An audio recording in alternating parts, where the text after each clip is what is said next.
When people walk into my clinic after the age of 60, they usually say the same thing. Doctor, I feel weak. My legs don't support me like they used to. I'm afraid of falling. I get tired just walking across the room. And most of them say one more thing, quietly, almost apologetically. Maybe this is just old age. I've been a doctor for over 3 decades. I've treated thousands of patients in their 60s, 70s, even 80s, and I want to tell you something very clearly, very honestly. Most of what we call old age weakness is not aging. It's inactivity. It's fear. And it's misinformation. A few months ago, I decided to test something on myself. Not a pill. Not a machine. Not a fancy therapy. Just a simple 10-minute daily routine. I was over 60. I had mild knee stiffness in the mornings, little hesitation on stairs, nothing dramatic, but enough to remind me that my body was changing. What happened after a few weeks shocked me, not because I didn't believe in exercise, but because of how little it took to create real change. Today, I want to explain why this routine works, what it does inside your body, and why it is safe even after 60. And most importantly, why it's never too late to begin. The biggest lie about aging. Let me start with a truth most people don't hear. Muscle loss does not suddenly begin at 60. It begins much earlier. After the age of 30, we lose a small amount of muscle every year. Unless we actively tell the body to keep it, by the time someone reaches 60, the body has learned one habit very well: saving energy. If you don't use muscles regularly, the brain slowly stops prioritizing them. This is not punishment. It's efficiency. The body says, "You're not asking for strength, so I won't maintain it." That's why long walks feel exhausting. That's why balance feels uncertain. That's why standing up from a chair suddenly feels like work. Not because your body is broken, but because it's been under-challenged. Why most seniors fail with exercise. Now, here's where things go wrong. Seniors think exercise means pain, heavy weights, fast movements, risk of injury. So they either avoid it completely, or they try something too intense, get sore, and quit. The body after 60 does not respond well to shock.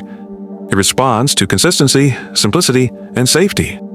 That's why this 10-minute routine works. It respects the nervous system. It respects the joints. And it speaks the body's language.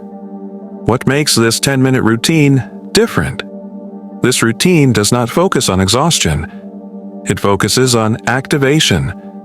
After 60, your biggest enemy is not weakness. It's sleeping muscles. Muscles that are still there, but no longer fully communicating with the brain.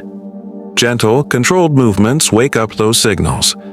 Think of it like turning lights back on in rooms that went dark slowly over many years. You don't need intensity. You need clarity. What happens inside your body? Within the first week, something subtle begins to change. Blood flow improves to the lower limbs. Joint fluid begins circulating again. Nerve signals sharpen. People often say, "I feel lighter. I feel more steady. I'm not as stiff in the morning." This is not imagination. Movement tells the brain, this body is still in use. So the brain responds by supporting it. My own experience.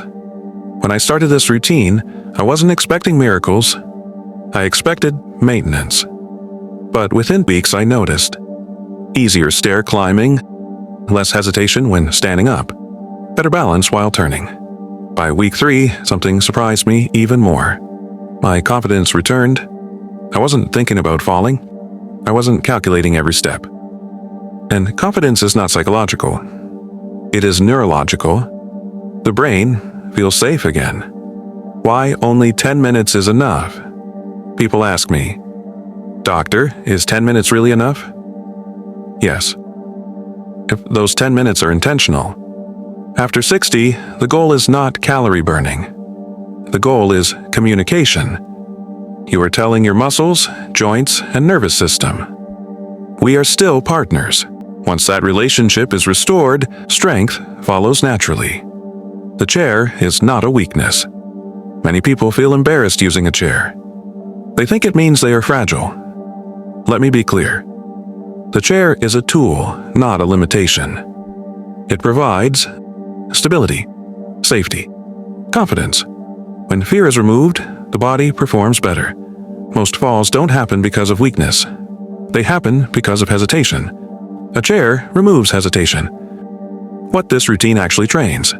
This routine quietly improves leg strength, hip mobility, knee stability, core balance, brain-muscle connection, without stressing the heart, without stressing the joints.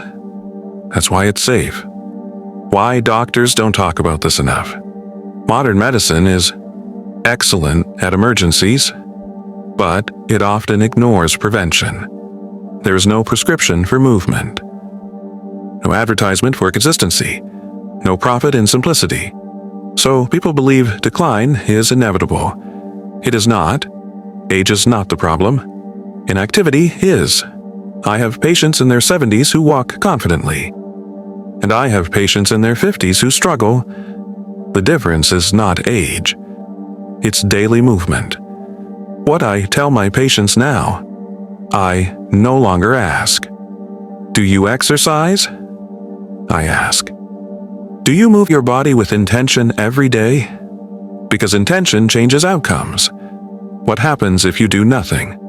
Let me be honest.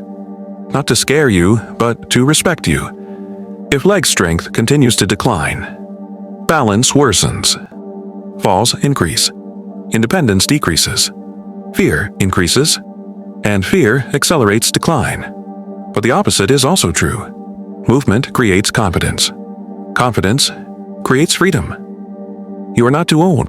I need you to hear this. Your muscles are listening. Your brain is adaptable. Your body wants to respond. It just needs a reason. 10 minutes is enough to give it one. Final thought. When I tried this routine, I expected to slow aging. What shocked me was how much strength was still waiting underneath. Not lost, just unused. If you are over 60 and watching this, you are not late. You are right on time.